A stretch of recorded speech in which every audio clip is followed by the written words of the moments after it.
Say with me, no, miracles. No miracles. Say with me again, no miracles. No miracles. I know it's hard to get your mouth phantom around that collage of words, but say with me again, no miracles. The shop is closed. No miracles. Amen. Here in this text, Jesus has gone home. I was always taught if you could go anywhere, you'd go home. I told the story this morning at the 8:30 service that my mama, Eppinger, that stayed next door to the cars. Can I get a witness? Used to always tell us to cut the lights out in the house, saving on electricity. Cut the lights out in the house. Electric bills were high, but when I got older and would drive by the family home, I noticed the lights would be on all night long. And I'll never forget asking Mama, I challenged her authority. I said, when we were in the house, you told all us to cut the lights out, but I come by the house and now you keep the lights on all night long. She said, baby, I keep the lights on just in case my children want to come home. Can I get a witness? Because you ought to always be able, if you can't go nowhere, I can go back home. Somebody related to that right now. There's been times in your life that you got out seeking the things that you believe God wanted you to do. You've had great jobs, great successes, and some great marriages, but then sometime you ended up back home. Back home in that same room you grew up in. Back home under those same conditions in that same love place that you grew up with. If you can go anywhere in life, when you have eclipse where you're going, you'll always be able to come back home. Jesus has come back home. Nazareth was a city of birth. And on his way home, he decided to take his disciples with him, his posse, his folk, his people, who he was training in the Jesus Institute of High Learning.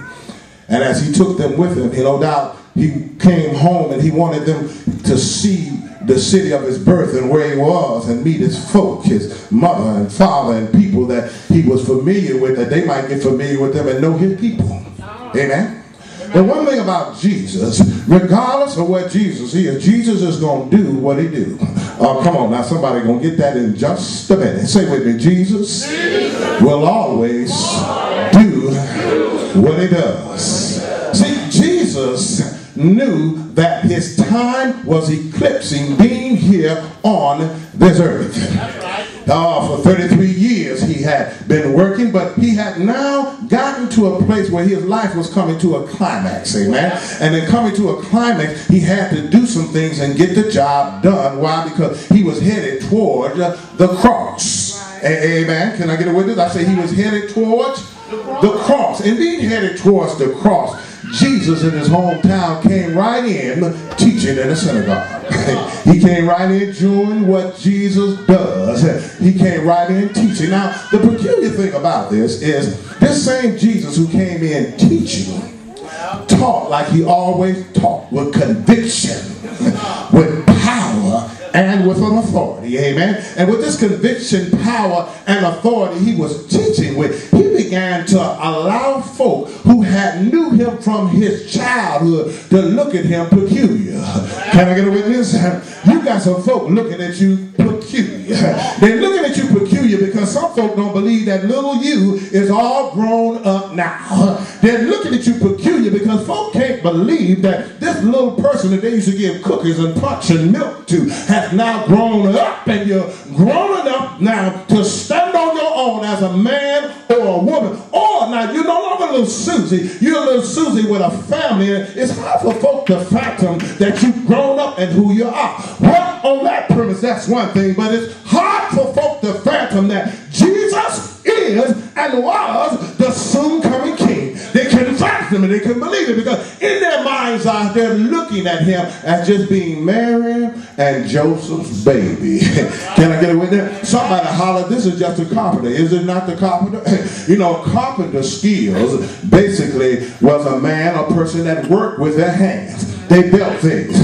Back then, during that time, Jesus probably made chairs and furniture and things like that. But people, when they sold them, and that was their livelihood. His father, earthly father, Joseph, was a carpenter. He sold things, and that's how they made their money. He was known as a carpenter. Amen? But you got to understand something. Some of us have outgrown what you've been known as. Oh, come on now. Somebody ought to shout right there. Some of us have outgrown what you've been known as. You're no longer who you used to be. You changed, you moved out, and now there's a whole new authority that you operate under. Can I get a witness? I shall never forget when we first organized this church. And God knows I love dearly folk that I grew up with. I got many of you here within the congregation that knew me since I was the boy that I was. Can I get a witness? And in knowing me, you loved me, nurtured me. I look at the cars being here, and I love them because I'll never forget I could go by and get lemonade. Can I get a witness? I never forget I knew nothing about carpentry, but I had a desire to build my mama a kitchen because I saw her one day putting contact paper on a shelf in the kitchen trying to make it look nice because she didn't have the money to really get a remodeled kitchen. And I went to Elder Carr, who's now, one of the deacons in our church, and he showed me how to use a hammer and a nail and to fix some things and to test some stuff out and strip it down and get it back right and to sand some stuff and put the doors back right and hinge it just right and the place a plumb down. Am I talking to anybody here? Am I talking to anybody here? And I got proud of my work because I didn't know what I was doing, but he taught me that skill and I was able to learn some things. But you know what? I'm a grown man now. I'm a grandfather now. But he still remember me when I was a little boy. When we first organized this church, we had some folk that always saw me as Little Tim. Can I get a witness? I said, little who?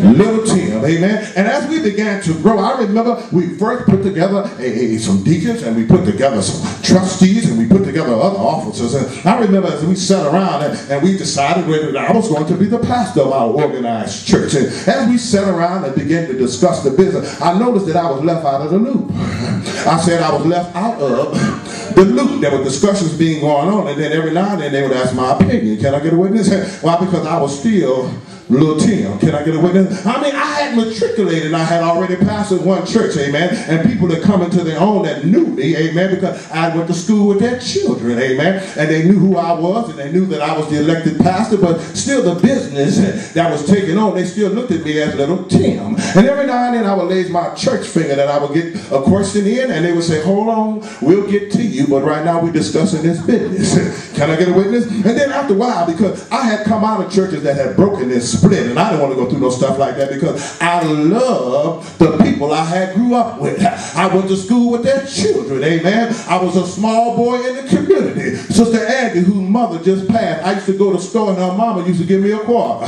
You don't hear what I'm talking about. Sometimes she just sent me just to give me the money because she knew I needed something, amen. But see, one of the things I'm trying to get you to understand is I had outgrown the title of being Little Tim, and I had become the pastor of this church, amen. So one day I shall never forget, I made a decision about some direction we were going and some things we were doing, and it upset the apple cart. And all of a sudden I was no longer Little Tim, and I didn't need to be Little Tim. I had to establish myself as the pastor of the church, and as the leader of the church, and as the visionary of the church, and as the person who God speaks to that provides direction. You got to know when you've outgrown who you were, and you got to step out on the direction God is giving you, because some people got you boxed in. It's not a matter of love. It's not a matter of respect. It's a matter of being who you are, and God's calling your name to operate for Him.